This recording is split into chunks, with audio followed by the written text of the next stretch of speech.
je Nissan 370Z, naslednik modela 350Z, zato mu je tudi precej podoben, je pa vseeno razvit povsem na novo. In ker gre za avtomobil namenjen le užitkom, je pričakovano izredno vozen, zmogljiv, obvladljiv in presneto hiter. Čistokrvna športnost Z-ja se jasno kaže navzven. Motorni pokrov je zajeten, potniška celica nizka in potisnjena v zadnji del, zadek pa razborljivo širok. Razporeditev teže je za tovrsten avtomobil praktično idealna. Zraven pa spada še čvrsta karoserija z dodatnimi prečnimi ojačitvami preko sprednje in zadnje preme.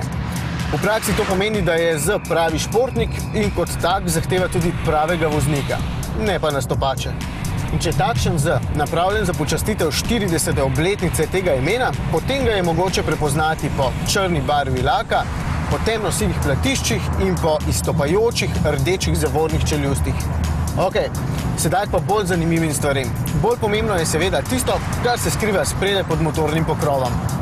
3,7 litra gibne prostornine tega bencinskega šestvaljnika premore 241 kW pri izredno lepo zvenečih 7000 vrtljajih v minuti.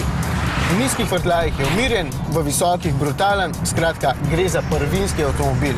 Menjalnik ima 7 stopenj in bi bil lahko hitrejši, vendar je tu vsaj še možnost ročnega prestavljanja.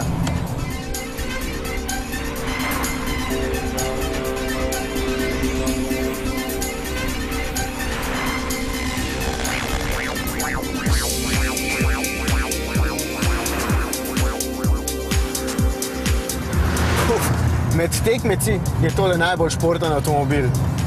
Kokpit Nissana 370Z je imeniten. Sicer tipično japonski, ampak temeljito in do potankosti izdelan, vključno z uporabljenimi materiali.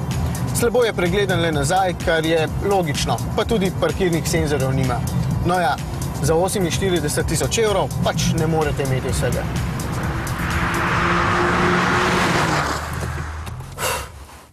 Po srečanju s tem avtomobilom mi v mislih ostane ena sama beseda.